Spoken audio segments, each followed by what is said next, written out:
नमस्कार दोस्तों, मेरा नाम है राहुल यादव और आप सभी का स्वागत है इन्वेस्ट राइट की एक नई वीडियो में। दोस्तों, आज एक बड़ी ही शॉकिंग न्यूज़, हो सकता है कि आप में से कुछ लोगों ने ये न्यूज़ पढ़ भी ली हो, लेकिन ये वाकई बहुत ही शॉकिंग न्यूज़ आज निकल कर आ रही है। इसको लेकर मैंने तुरंत ही सोचा कि एक वीडियो आप लोगों के लिए बनानी चाहिए ताकि थोड़ा सा आपके मन में जो इस न्यूज़ को लेकर डाउट हो वो क्लियर हो सकें। देखिए, न्यूज़ जो आ रही है वो हिंडनबर्ग की तरफ से आ रही है। हिंडनबर्ग एक एजेंसी है जो अपनी रिपोर्ट्स यहाँ पर पेश करती है। देखिए, यहाँ जो रिपोर्ट निकल कर आई है, यहाँ तो सेबी चीफ पर ही इस रिपोर्ट ने आरोप लगा दिया है। सेबी चीफ, देखिए, सेबी को तो जिम्मेदारी दी जाती है कि किसी के साथ कुछ गलत ना हो, जो भी निवेशक हैं वो थोड़ा सा सेफ रहें। सेबी यहाँ नए नए नियम लाती है। अगर सेबी के चीफ पर ही कुछ ना कुछ आरोप यहाँ लग जाएंगे तो फिर जो एक सामान्य इन्वेस्टर्स हैं उनका क्या होगा? उनका तो पूरी तरह से विश्वास टूट जाएगा। देखिए, अभी ये आरोप सही है या गलत है, अभी क्या होगा वो तो आने वाले टाइम में ही पता चलेगा। लेकिन सबसे ज़्यादा जो दिक्कत खड़ी होती है ना, वो एक सामान्य निवेशक के सामने खड़ी होती है। मान लीजिए आप एक छोटे इन्वेस्टर हैं, सामान्य इन्वेस्टर हैं, इस तरह की जब न्यूज़ आती है तो वो कहीं ना कहीं बहुत ज़्यादा घबरा जाते हैं। उन पर ये बहुत ज़्यादा नेगेटिव फ़र्क ये रिपोर्ट्स डालती हैं। तो रिपोर्ट्स में क्या कहा गया है उसके बारे में समझते हैं। देखिए, यहाँ हिंडनबर्ग रिपोर्ट ने कहा है कि 18 महीने हो गए हैं रिपोर्ट को, लेकिन सेबी ने कोई भी एक्शन अडानी ग्रुप पर नहीं लिया है। ये बिल्कुल सुस्ती यहाँ पर सेबी ने दिखाई है। देखिए, सेबी की जो सुस्ती का कारण है वही कहीं ना कहीं उसको कटघरे में खड़ा कर रहा है कि उसने कोई भी एक्शन अडानी ग्रुप पर नहीं लिया। क्योंकि देखिए, 18 महीने पहले यहाँ अडानी ग्रुप के खिलाफ एक रिपोर्ट यहाँ दी गई थी हिंडनबर्ग की तरफ से सेबी को कि आप इस पर एक्शन लीजिए, लेकिन सेबी ने यहाँ बिल्कुल सुस्ती दिखाई, किसी तरह का कोई एक्शन यहाँ नहीं लिया गया। इसीलिए कहीं ना कहीं अब जो सेबी के जो हमारी चीफ हैं वो कहीं ना कहीं इसमें फंसती हुई नज़र आ रही है। तो रिपोर्ट में क्या कहा गया है थोड़ा सा संक्षेप में समझते हैं। चलिए, देखिए, करीब 1.5 साल पहले जनवरी 2023 में हिंडनबर्ग रिसर्च ने अरबपति गौतम अडानी के खिलाफ एक रिपोर्ट पेश करके शेयर मार्केट में जलजला मचा दिया था। ये सब आपने देखा होगा, काफ़ी हल्ला उस समय हुआ था। अब हिंडनबर्ग रिसर्च ने 10 अगस्त को, आपने देखा आज ही की डेट है, ये चेयरपर्सन है जो हमारी सेबी की माधवी पुरी बुच और उनके पति को कटघरे में खड़ा कर दिया है। हिंडनबर्ग रिसर्च की रिपोर्ट के अनुसार अडानी ग्रुप के ऑफ शोर यानी विदेशी फंड में सेबी चेयरपर्सन माधवी पुरी बुच और उनके पति की हिस्सेदारी थी। ये रिपोर्ट में क्लियर कहा गया है।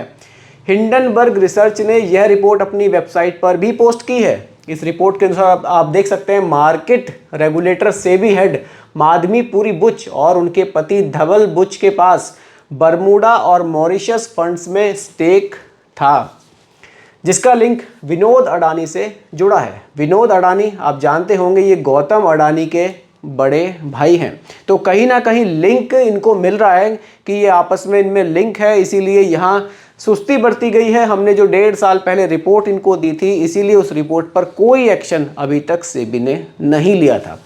इन सब चीज़ों को देखकर ही यहाँ इनको कटघरे में खड़ा कर रही है रिपोर्ट, जो हिंडनबर्ग की रिपोर्ट आई है।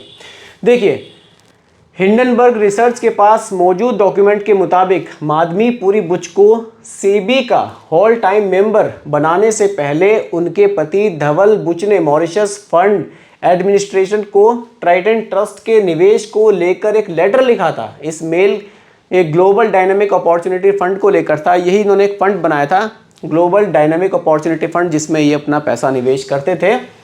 रिपोर्ट के मुताबिक धवल बुच ने एक ईमेल के जरिए निवेदन किया था कि फंड हाउस के अकाउंट से माधवी बुच का नाम हटाकर सिर्फ उन्हें ही होल्डर, एकमात्र होल्डर बना दिया जाए।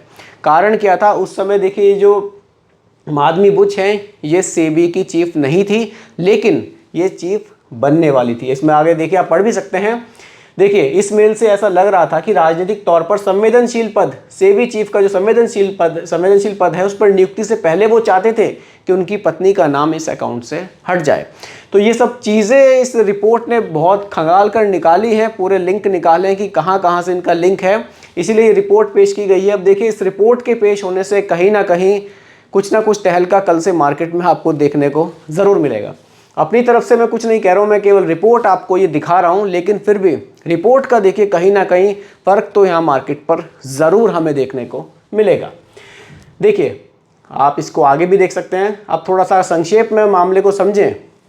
देखिए, हज़ारों यहाँ पर आप देख सकते हैं, आप क्लियर लिखा भी है रिपोर्ट में, प्रतिष्ठित भारतीय म्यूचुअल फंड प्रोडक्ट होने के बावजूद भी सेबी चीफ और उनके पति ने बाहर के मल्टी लेयर वाले फंड में अपना पैसा लगाया। ऐसा क्यों लगाया कि बाहर के मल्टी लेयर वाले फंड में इन्होंने पैसा लगाया, जबकि यहाँ तो बहुत सारे फंड्स मौजूद हैं पैसा निवेश करने के लिए, वो भी तब जब माधवी पूरी बुझ पर शेयर मार्केट को बेहतर ढंग से रेगुलेट करने की जिम्मेदारी है। उसके बावजूद भी ये अपना पैसा बाहर फंड में लगा रहे हैं। देखिए, माधवी और धवल बुच ने अपना पैसा उस फंड हाउस में लगाया जिसका इस्तेमाल विनोद अडानी ने अपने पैसों को ठिकाने लगाने के लिए कहा। ठीक है, इस रिपोर्ट में दोस्तों ये भी कहा गया है कि इस बात का अंदेशा है कि अडानी ग्रुप के संदेहास्पद ऑफशोर शेयर होल्डर्स के खिलाफ कड़ी कार्रवाई करने में सेबी की जो सुस्ती है, देखिए मैंने आपको बताया था स्टार्टिंग में कि सेबी की जो सुस्ती इसमें रही है, कहीं ना कहीं वो दोनों में मिलीभगत का एक जो कारण है वो बन रही है। तो यहाँ इस रिपोर्ट में हिंडनबर्ग की जो रिपोर्ट है ये कहीं ना कहीं ये दर्शा रही है कि दोनों के दोनों आपस में कहीं मिले हुए हैं और इसीलिए सेबी ने अभी तक इन पर कोई भी एक्शन नहीं लिया था। तो थोड़ा सा रिपोर्ट आप एक बार देख सकते हैं, ये आपको मिल जाएगी। लेकिन एक बात मैं यही कहना चाहूँगा कि देखिए, जब सेबी चीफ पर जिम्मेदारी दी गई है इतने सारे निवेशकों को थोड़ा सा सही तरह से चलाने की, उनके साथ किसी तरह की धोखाधड़ी ना हो, लेकिन अगर उनके खिलाफ ही इस तरह की रिपोर्ट्स आएंगी तो वाकई लोगों का जो ट्रस्ट है वो कहीं ना कहीं टूटता हुआ दिखाई देगा। बाकी देखते हैं आने वाले कुछ दिनों में हमें क्लियर हो जाएगा इस रिपोर्ट से कि वाकई क्या ये जो आरोप हैं ये सही है या फिर ये गलत हैं। बाकी यही आज की एक ब्रेकिंग न्यूज़ थी जो मुझे आप लोगों के साथ शेयर करनी थी। तो उम्मीद करता हूँ कि ये जो वीडियो है आप लोगों को अब पसंद भी नहीं कह सकते कि पसंद आई होगी, क्योंकि देखिए कहीं ना कहीं ये शायद कुछ ना कुछ निवेशकों को झटका भी दे सकती है। बाकी इस वीडियो को लेकर जो भी आपकी राय है आप कमेंट में मुझे ज़रूर बताइएगा। धन्यवाद।